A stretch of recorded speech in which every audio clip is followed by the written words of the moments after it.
If you ever played the Uncharted games in the Nathan Drake collection, you might have encountered the infamous Brutal mode. If your idea of fun includes booking a therapy session right after playing a game, then this mode is perfect for you. Now, in Uncharted 4 A Streamer's End, Uncharted 4 Thief's End, crushing is the highest difficulty. But what if you could take crushing and crank it up to a near close, brutal experience? That's what I did for this video, as I pained myself throughout the game by using only pistols, grenades and fair fist fights, all while playing on crushing. Now, I know that in the original brutal mode you basically die from one hit, which is not the case here, so you can see this playthrough more as a crushing plus mode rather than brutal mode.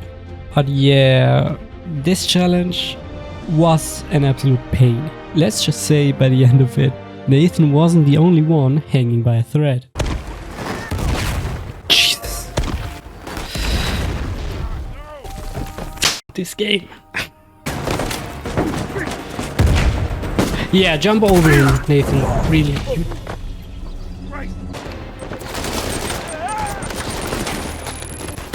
Oh, yeah. Before we start, I just want to say I stream most of these challenges live on Twitch, where you can watch my slow decline into insanity while doing all sorts of challenges. You can also join my Discord, where we can hang out and you can pitch new ideas for challenges in the future. Both links are in the description. Okay, with that out of the way, grab some snacks, a nice cold drink and witness the mental detriment of a low functioning streamer brain. Starting the game, we see our main protagonist Nathan Drake and his brother Sam speeding through stormy waters on a boat being chased by some goons. Nathan gets thrown overboard but swims back to the boat unharmed, and Sam realizes that their motor doesn't want to start and Nathan needs to cover him while he fixes the motor. This marks our very first encounter of the game.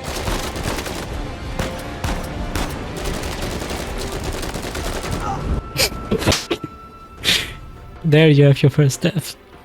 But this encounter is very easy. I mean, it's basically the tutorial. If you die here more than 5 times, that's a you problem. So after eliminating the last enemy, we speed on with our boat, only to instantly get rammed by another ship, sending Nate flying out of the boat and straight into a flashback, which is also the first real chapter of the game. Here we help a young and not so innocent Nathan trying to escape an orphanage, and it was here that I encountered my biggest enemy in the entire game: parkour. Then maybe you're just sneaking in.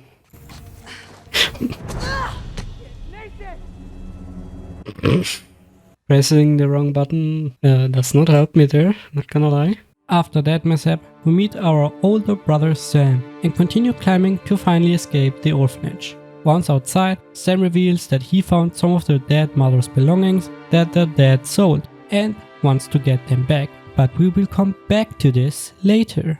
We then have a little jump forward in time, as we are now in a Panamanian prison, having a boxing fight against another cellmate, and as a reward for winning the fight, we get thrown into the darkest cell of the prison. At the beginning of chapter 2, Vargas, the corrupt prison guard, lets Nathan out of his cell and leads him to an abandoned part of the prison. Vargas is aware of Nathan, Sam and Rafe's plan, the hunt for the lost treasure of legendary pirate Henry Avery, and demands a share of the reward. I then begin to climb up the prison tower. After managing to not fall to my death again, we make it to the top and inside the cell, solve the puzzle, which rewards us with a broken cross, and get down. Then we get into a little yapping session, followed by a full-on gangbang right before Vargas Ex Machina sweeps in to save us, only to get stabbed by Rafe right after. The chapter ends with us escaping the prison, but with Sam getting shot, supposedly dying in this scene, but we already know that he will return, so his death didn't have any impact.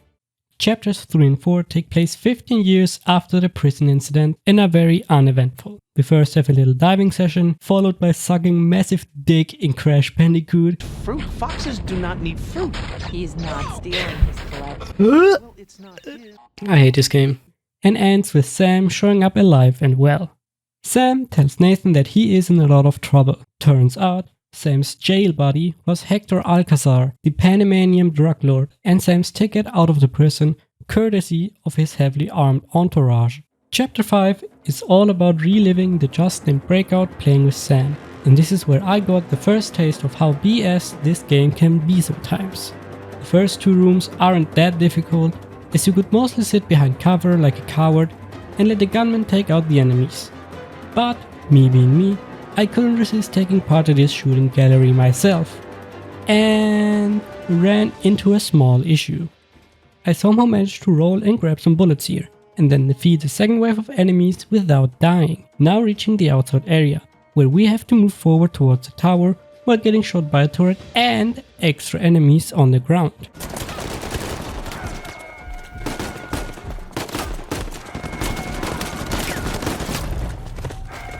You can also not just sit behind the stone walls, as the turret will just delete them in a few seconds. But after some trial and error and about 5 extra deaths, I finally made it through. Sam then reveals that Alcazar gave him an ultimatum: find Avery's treasure within 3 months, or he will be put 6 feet under. Chapter 6 brings us to Italy, where the Drake brothers and Sully team up to steal one of Avery's crosses at a black market auction. Most of this chapter is a climbing simulator, so not much excitement here. But we meet our antagonists, Rafe and Nadine, who are also after the cross but opt for the legal approach by bidding on it. Legal on a black market auction makes sense. And after Nathan cuts the power to the auction room and Sam steals the cross, we get right into chapter 7. This is the chapter where we get our first somewhat big encounter, but before we get to that, we have to sneak and climb our way as stealthy as possible.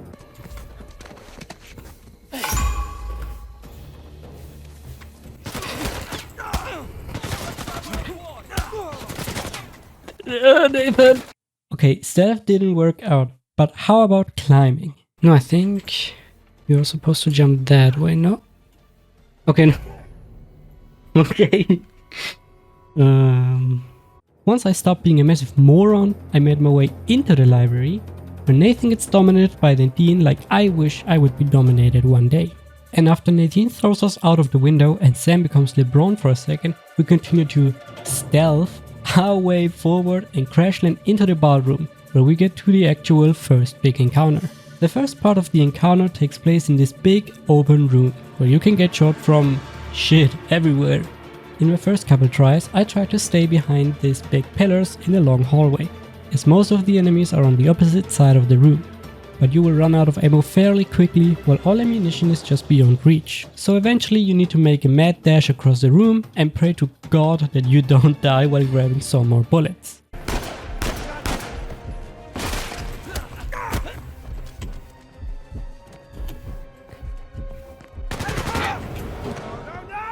Unlike me. But after getting shot at twice more, I made it out of the ballroom, only to die immediately.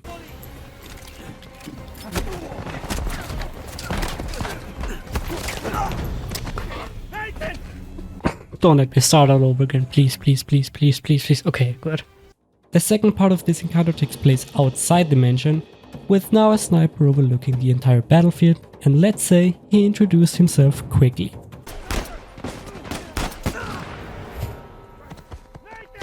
Okay, sniper is one shot, but once I eliminated the sniper, the rest of the encounter was straightforward, so I took out the remaining enemies and sprinted over to the limousine to get this chapter done and return to this mess the next day. Now in chapter 8 we are in Scotland, where the trio, well, more so the duo of Nathan and Sam, search for Avery's grave. The brothers discover that Shoreline, Nadine's private military company, is helping Rafe in search of the grave. Nathan stumbles upon dynamite for what feels like the first time. Since forgetting that explosions tend to be loud, some mercenaries show up to ruin the day. But this encounter is relatively easy since most enemies ambush Nathan solo and many drop pistol ammunition. With that advantage, I only died 3 times before clearing it. The next encounter, however, is a different story. This encounter is a full-on stealth festival, as you need to carefully pick your time while crossing the tall grass spots. If you don't, then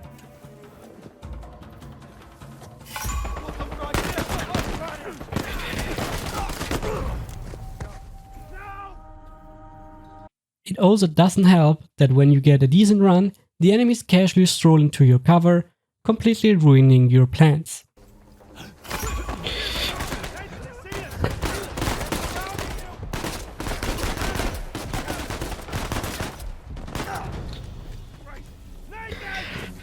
He walked right into me.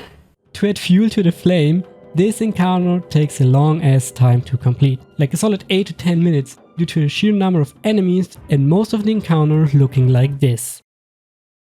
For the next attempt, I made my way under the bridge, which is arguably the best way, as you can take out the enemies on the bridge somewhat safely, if you can call it that. Also, here you can see why you should pay attention in physics class, as I clearly did not. Oh, I'm alive. Anyways, after finally making my way onto the bridge, I took out the last enemy and made my way over to the ruins and inside Avery's grave. Inside this grave, we solved the puzzle, which reveals a cave in the distance to where the boys want to go, but after we exit the grave, we're met with another encounter.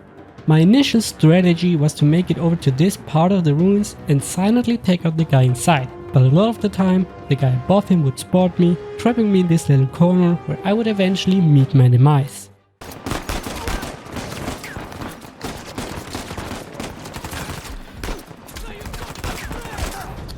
I'm stuck there.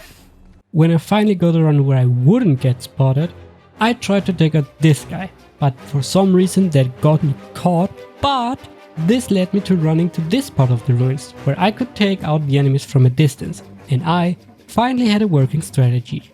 So, on the next attempt, I let myself get spotted on purpose, and dashed full speed to the same spot from the last attempt and started taking out the enemies one by one.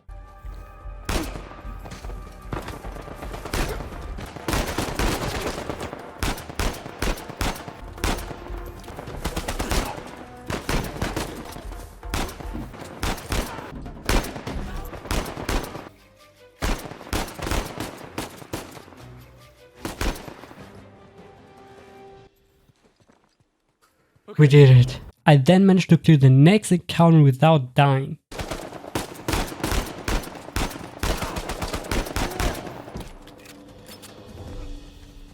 First try. However, the RNG gods demanded a sacrifice.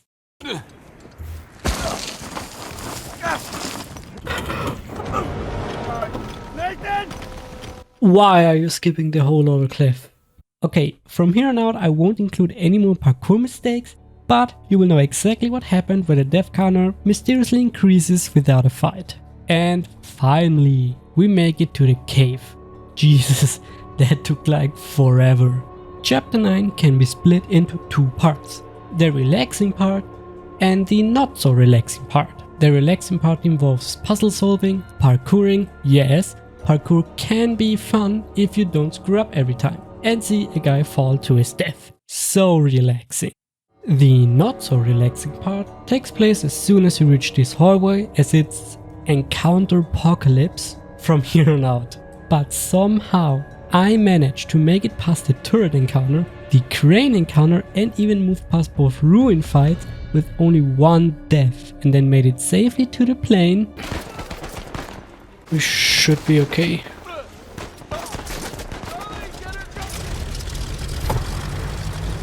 Okay, I can die in the water.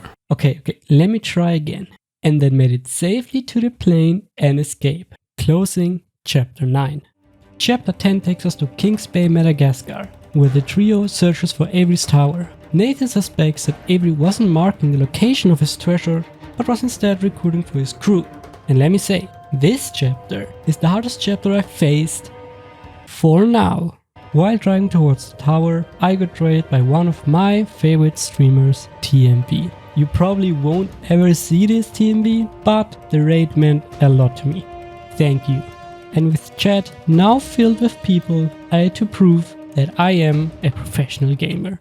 Most Souls-likes, I actually am not a huge fan of Souls-likes. Oh goddamn. Okay, I already... Okay. This encounter felt like I was back in 5th grade. Everyone was out to bully me. This encounter has snipers and RPG enemies perched at the top of the tower. The moment you're spotted, you get blasted by rockets, all while doing your best Dark Souls impression to avoid getting one-shot by a sniper.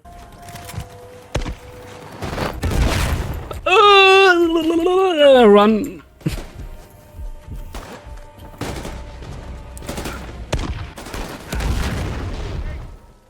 Like screaming like viewer. God damn it. No! I hate my life.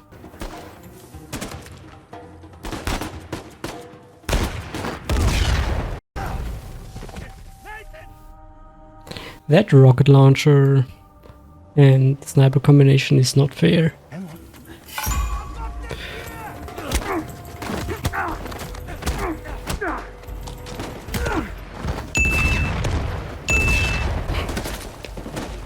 This isn't fair.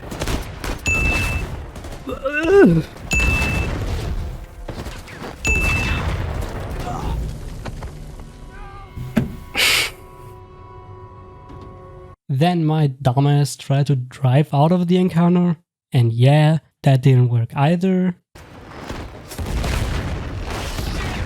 Oh, no, I forgot. I'm so dumb. I forgot that the bridge collapses and you need to repair it after the combat. So my next strategy was to just charge into the tower and fight from there. And surprisingly, it actually worked.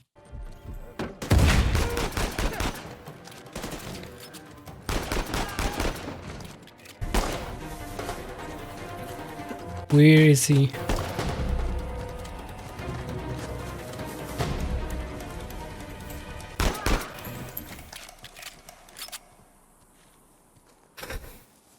Okay, I think that's it. The next encounter takes place at this drawbridge, and honestly, it's not that bad. But of course, Twitch chat never misses a chance to roast me.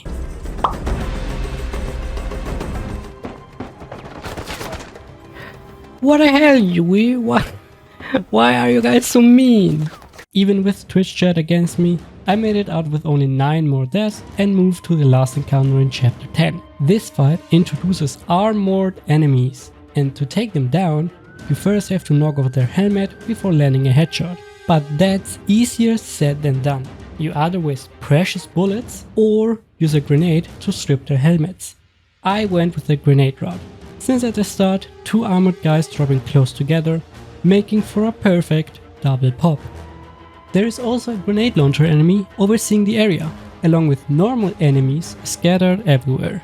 Combined, they make this fight a very frustrating experience.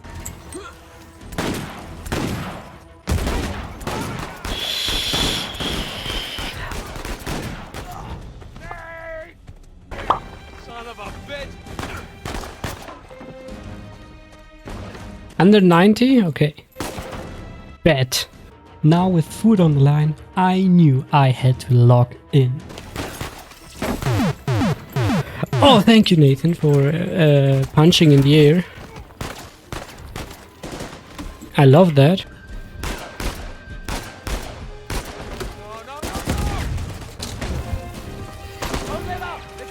I shot with the MG. And after a couple more tries, I finally persevered.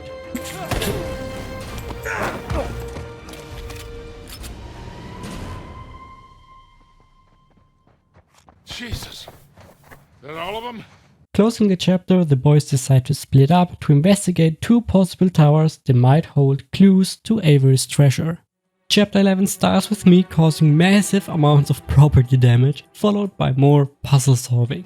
Once we leave the now destroyed church, we get into another brief and not too difficult encounter where I made it out with minimal deaths. The car chase that followed was a lot of fun. It's one of the best in the entire gaming history. Sure, my driving skills might need some work, but I can promise you I don't drive like that in real life. Nathan then finds himself in the middle of a high-speed chase, fending off waves of cars and motorcycles. Thankfully, it wasn't as much of a threat as I initially feared, and I made it out with only 4 more deaths. We then get chased by the APC again, which is one of the coolest sections in the entire game. It's not too hard, since you just need to hold mouse 1 to constantly fire it, but it's sure a lot of fun. The chapter ends with the guys figuring out on where to go next.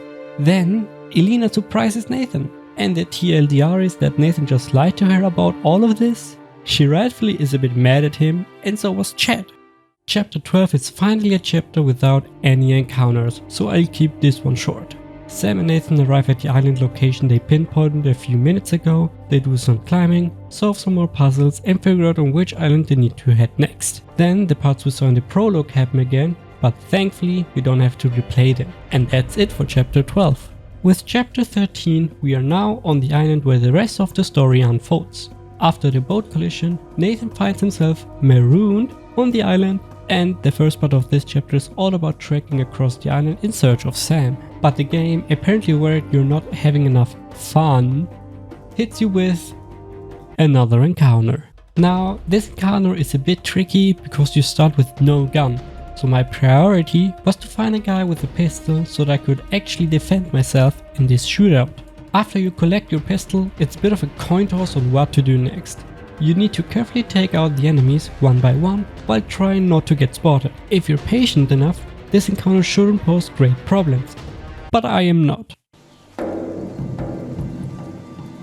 I have 24 bullets. Technically should be enough.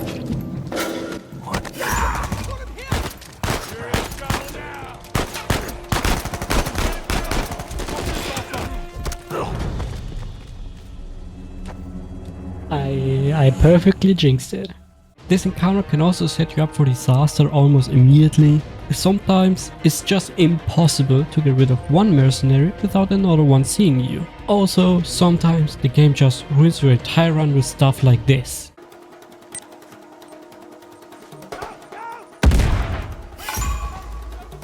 Damn it! Oh, no way!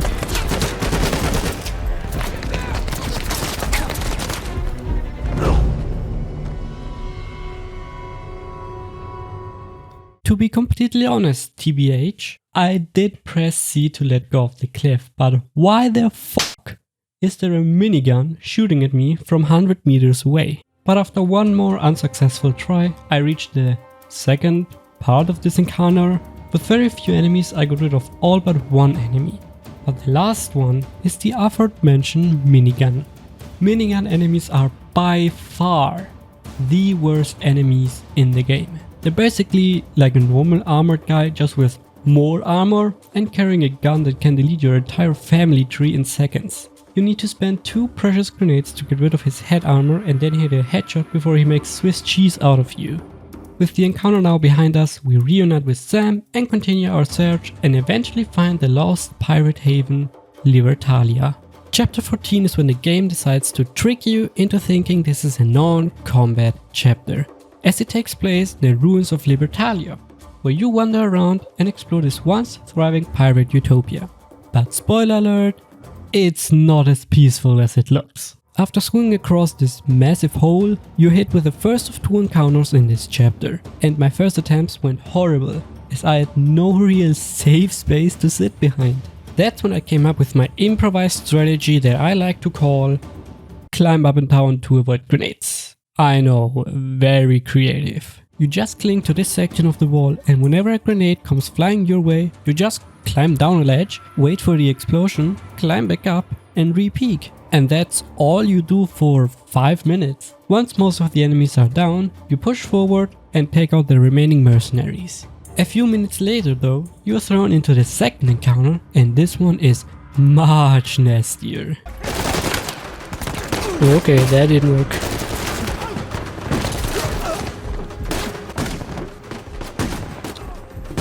This shotgun dude.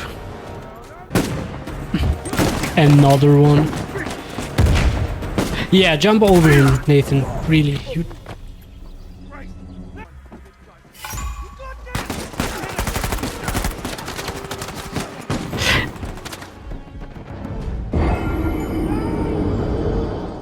The main difficulty spike were the 2 shotgun dudes, but once I finally got rid of these 2 massive bitches, this encounter was a done deal.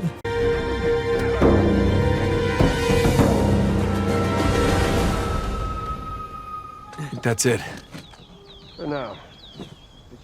We then make our way towards the treasure hall, where Nathan and Sam discover a massive battlefield and wonder what could have caused this. Chapter 15 serves as a cooldown, as Nathan and Sam enter the treasure hall expecting Avery's treasure, but instead find an abandoned and destroyed place. The brothers realize Libertalia fell into chaos, likely due to the greed and betrayal among the pirates themselves, and that the treasure has been moved to New Devon. After climbing out, they spot New Devon in the distance, get ambushed by Shoreline, I die a few times, and then we have a pleasant chat with Nadine. After Nadine hands them an L, Sam holds her at gunpoint before Rafe waddles in, revealing that Sam also lied. Rafe was actually the one who got him out of prison. So yeah, chapter 5 basically never happened. Rafe tries to shoot Nathan, but Sam takes the bullet instead, only to accidentally knock Nathan off the platform. He smacks his head on a rock and dies. Alright, thanks for watching, see you in the next one. Wait, Nathan survived that? The fuck? Anyway, remember chapter 1 where young Nathan and young Sam wanted to retrieve their mother's belongings? Chapter 16 takes us back to that moment as the two brothers break into a mansion, which feels more like a museum as it's packed with historical artifacts. Inside, they find their mother's journal. As they study it, an old woman aims a gun at them. However, after realizing they are Cassandra Morgan's sons, she tells them that their mother was a brilliant historian and helped her before she passed away. She then dies at the exact moment. The police arrive, since she called them beforehand. Now Sam and Nathan must flee the scene. However, I am a massive idiot, and the fleeing part didn't pan out as I wanted. I'm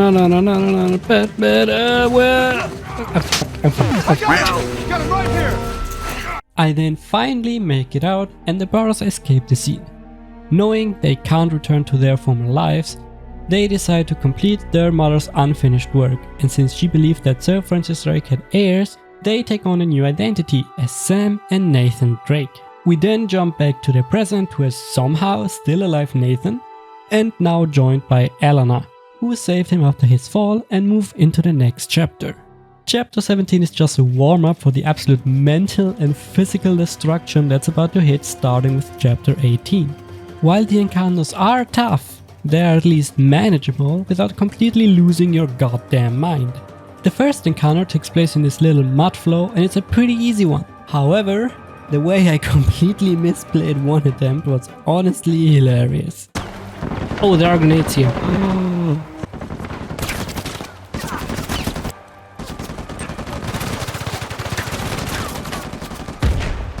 It did not hit him. And that's too far.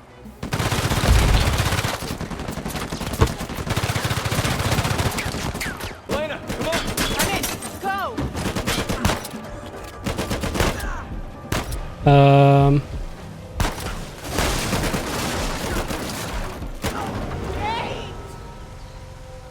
Super Meat was available for claiming. I have to do everything again.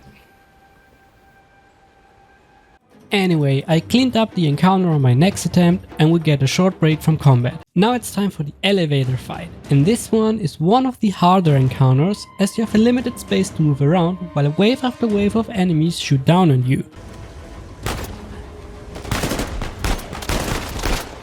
Down!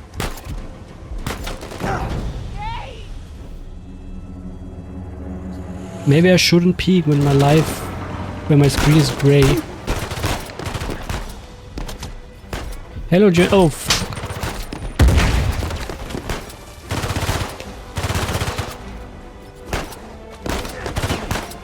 okay, that was the dumbest idea I could have done.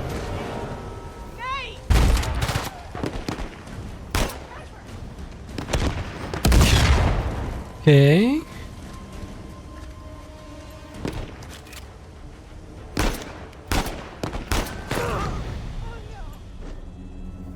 Forgot about the sniper. After making it to the top, a fresh wave of enemies shows up. I handled most of them by hanging off this ledge and picking them off one by one, until this loser strolled in and ruined everything. I'm cooked.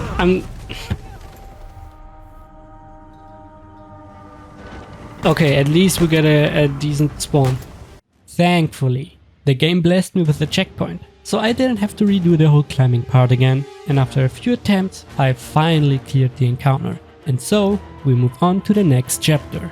Starting with chapter 18, the difficulty skyrockets, as from here on out, the encounters are a masterclass in ass penetration and mental destruction. I would probably say much worse things, but I still like to make money on this video one day, so I keep it civilized. To save some time, all you need to know is that Elena and Nate have arrived in New Devon to save Sam, but to do that, they have to battle through 2 encounters. Ah yes, the encounters.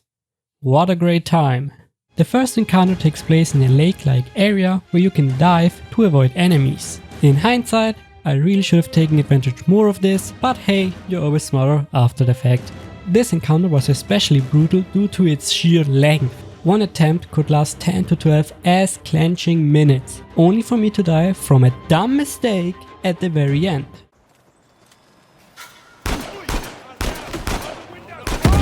I'm getting scanned by the game.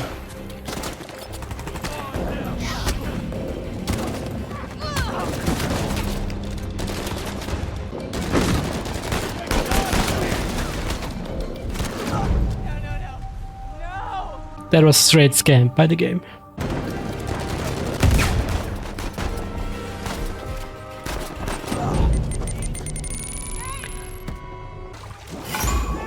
Oh, thank you. Yeah.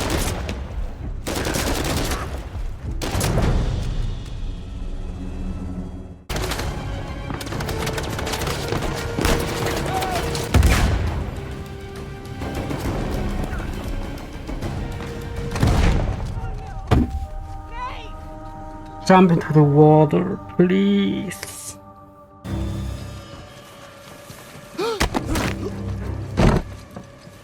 This is the run. This is the attempt. I get this. I'm going over this way.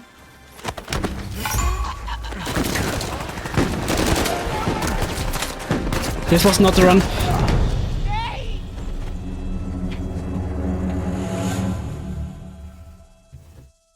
After an hour of suffering and countless painful deaths, I finally put this encounter to rest. Oh, crap!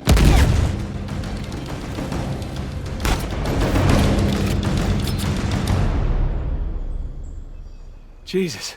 You blessed me with that comment. When you said, is it possible if I can do this animatronic, it literally, everything went perfect. Moving forward, Nate and Elena enter a destroyed mansion and discover the other pirate captains dead, besides Chew and Avery, who poisoned their companions and fled with their treasure. They then make their way into Avery's mansion, only to run into another encounter. Now, I fully expected to die here a lot. This is one of the hardest, if not the hardest, encounter in the game.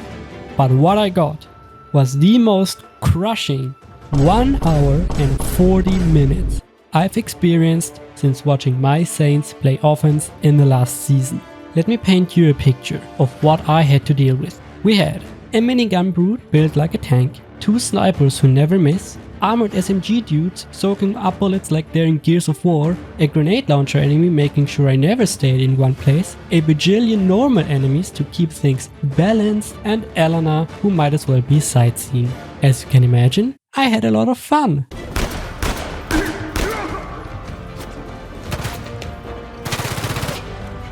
Oh, nice, thank you. Give me an armored guy. Thank you, game.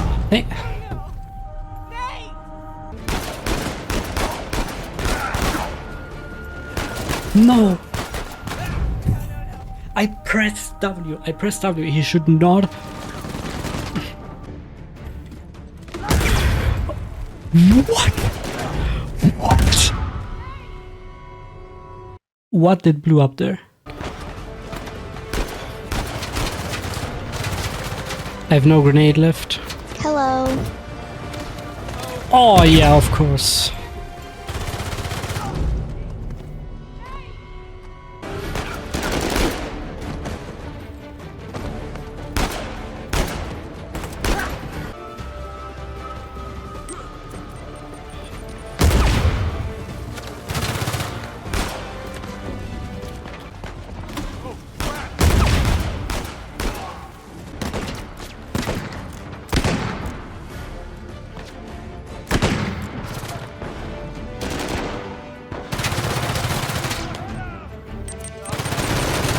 I'm dead.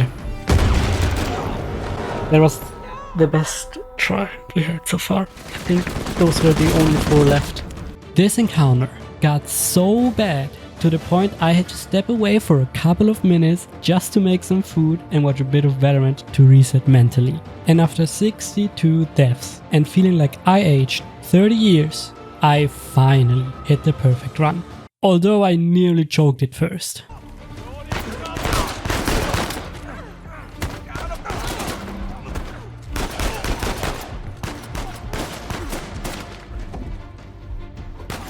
I was down to 54 bullets, 3 grenades and only a few enemies left. So I logged in and put this one to rest.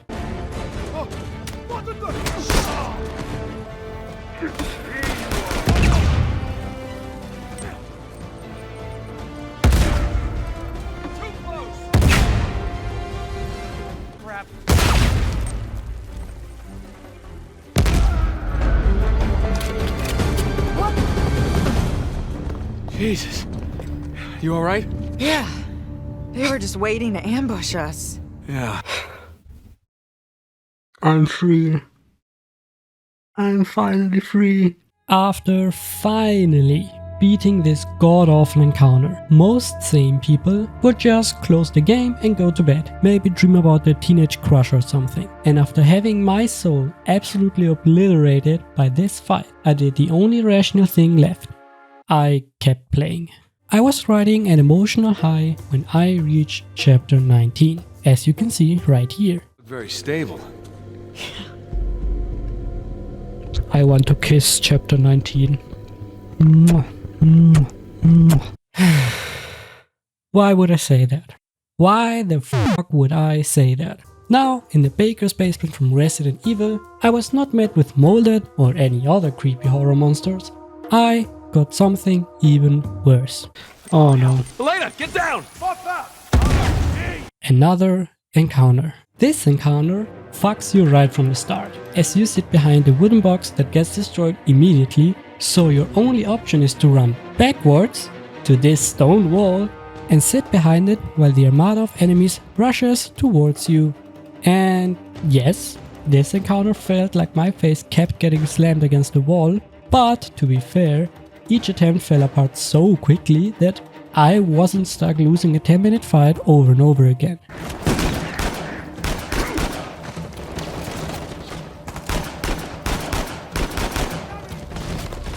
Wait, we might have the run.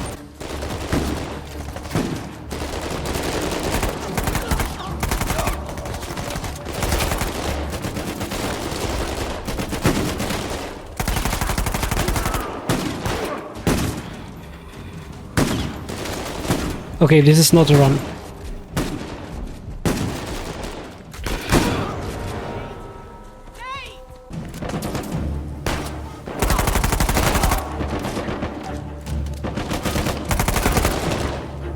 Okay.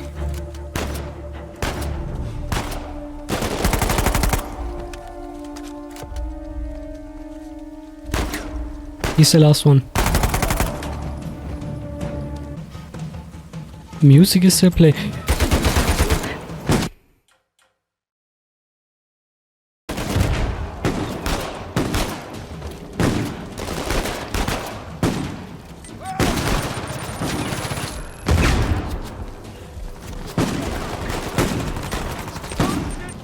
This is simply not fair, Jesus.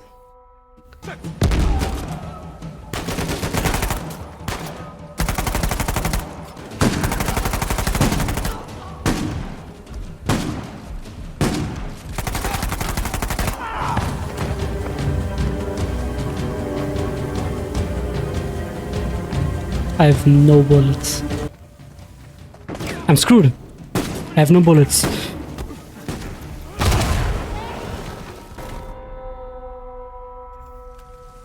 Okay, we get at least a decent checkpoint. Phase 2 of the fight didn't prove as challenging as Phase 1, as I could run back to the previous encounter room to change pistol, and then bait the first enemies into this exploding trap. After only a few tries, I finally got through it, but not before the game made me think I was in an unwinnable situation. Oh, thank you, game.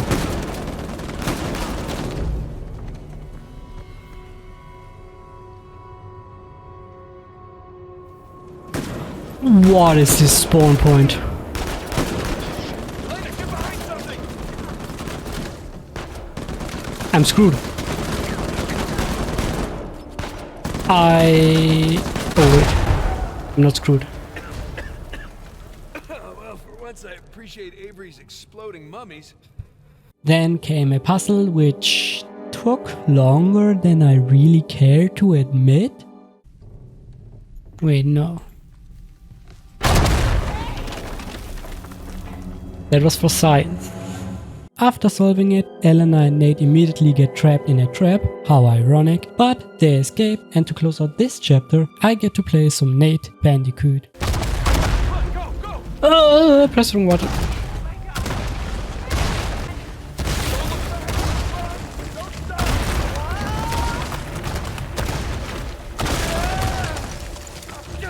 Keep running! We're right behind you! Trying to! Come on, get up. With that, I finally finished chapter 19 and called it a night. Chapter 20 was the chapter I feared the most coming into this playthrough, as everybody told me that this would be the hardest chapter in the entire game. And after witnessing chapter 18, I had to wonder on how things could possibly get worse. And when I jumped into the encounter, I had no idea what was coming. Hey! They're behind you! Find some cover! Go!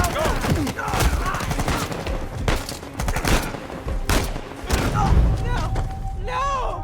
This fight gives you no breathing room. If you survive the first 10 seconds, congrats, you've already beaten most of my attempts. But then you are at the mercy of the game, hoping for ammo and cover, and the only thing standing between you and certain death are wooden structures that crumble faster than you can hit the subscribe button.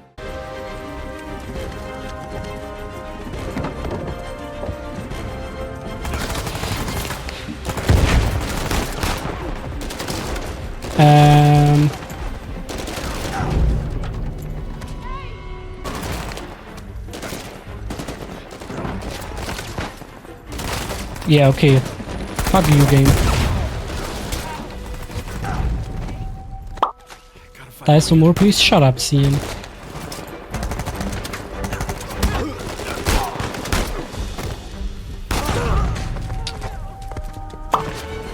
Armor? Nah. Find some cover! Go! Why are there always two guys there?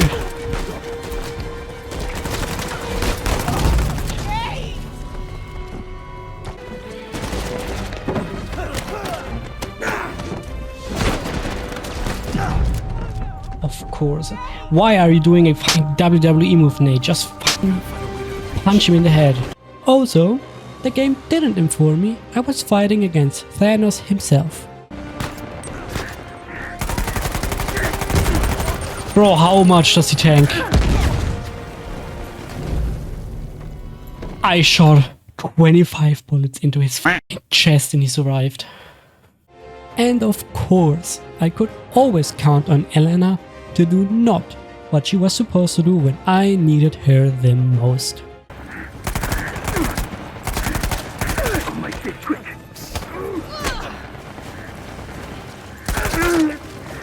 Okay. No way, Elena.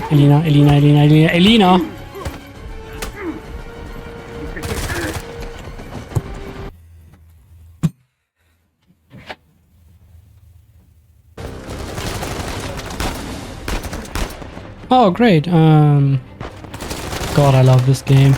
I'm so good. I'm best gamer EU West.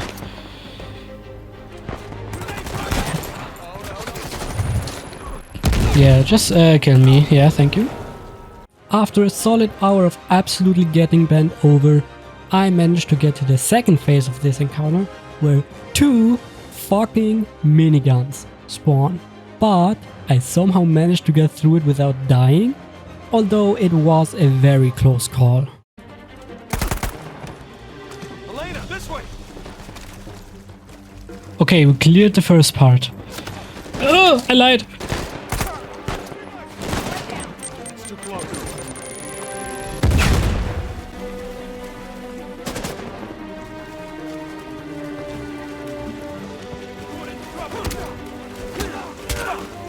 But the chaos doesn't stop there. This entire chapter just bombards you with encounter after encounter, giving you no time to relax.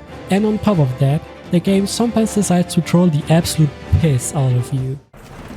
No, as far as I know there isn't, so I lied. Fuck my head. What is this checkpoint?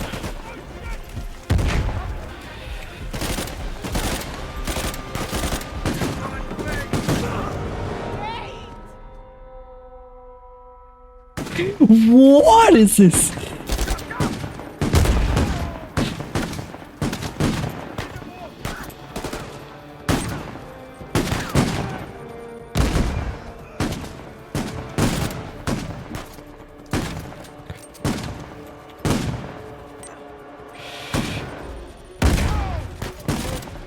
After clearing out more enemies, we finally reunite with Sam, only to be thrown right back into the action. Thankfully, these encounters weren't too bad, and even the turret fight was shaping up to be an easy first try. Oh no. Not again. Okay, maybe not. It took me 12 tries. And yes, I had to use the rocket launcher. There is no other way to beat this encounter, and if there is, I was completely unaware of it. We then get chased by the APC again, which means more Nate Bandicoot action, and honestly, this section is actually pretty fun.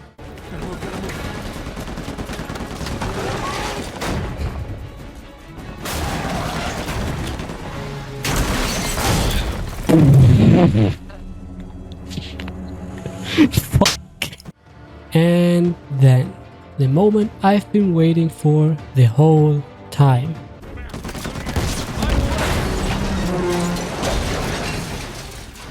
We're done. We're done. I think that was the last encounter in the entire game. After the four finally regroup, Sam pretends to abandon the treasure only to activate his trap card as he is still obsessed and decides to chase after it, forcing Nate to go back and save him yet again. Chapter 21 is the second to last chapter in the game, and thankfully there is no brutal combat here. Just a whole bunch of climbing and sliding as Nate makes his way deeper into the caverns. Once inside, Nate overhears a heated argument between Rafe and Nadine. Nadine refuses to board Avery's ship, scared of the deadly traps set to protect the treasure. This makes Rafe a bit mad, who still wants the full reward. When Nadine holds him at gunpoint, she quickly realizes that Rafe has already bought off her mercenaries. With no other choice, she and the group set off for Avery's ship. Here it is, the final chapter. All what was standing between me and the end was the Rafe boss fight. But before that, Nate encounters Rafe and spots Sam's unconscious body inside the ship. Nadine then gets her revenge by betraying Rafe and trapping him and Nate in the burning ship. For the boss fight itself, on paper it is extremely easy, but I was so burnt out already that I died way too many times than I care to admit. It also didn't help that I was playing under pressure, as I had a bet with one of my VIPs, Cian, that if I died more than 400 times in this playthrough, I would have to stream Live Makeover. A weird ass looking game I really did not want to play. And with that kind of pressure, you can imagine what happened.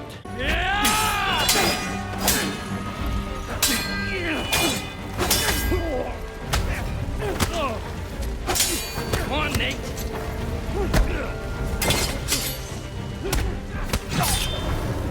Maybe next time. I even pressed the right mouse button. Fuck my life. Well, I can just sit back now. I have nothing to lose anymore. At this point, I wasn't even taking the fight seriously. I just wanted it to end. After countless failed attempts, I finally put Rafe down and finished the fight. It's all yours.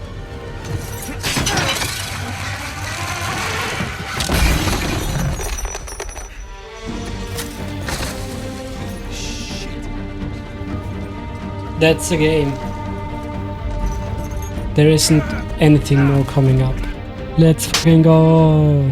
We then rescue Sam, escape the collapsing cave, and leave Libertalia on Sully's plane. Back home, Elena reveals that Sam managed to take a small amount of gold and gave it to her, which she used to buy Jameson's salvage company. Now in the epilogue, we jump forward in time, now playing as Cassie, Nate and Elena's daughter. She stumbles upon Nate's keys and unlocks a cabinet filled with keepsakes from his past adventures. Then Nate and Elena both walk in, and Nate is briefly upset, but at Elena's urging, he decides it's time to tell Cassie the truth about their past, bringing this game to a close.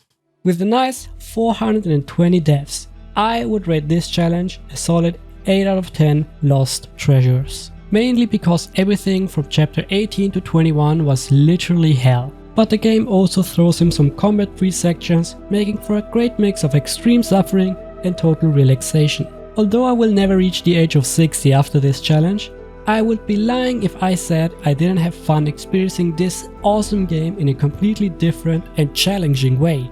I know this one took longer than expected, and I'm sorry for that. College has its demands, but I will do my best to stay more consistent going forward. Thank you guys so much for sticking with me. Your support means the world to me. Thank you for watching, take care, and I will see you in the next one. Bye!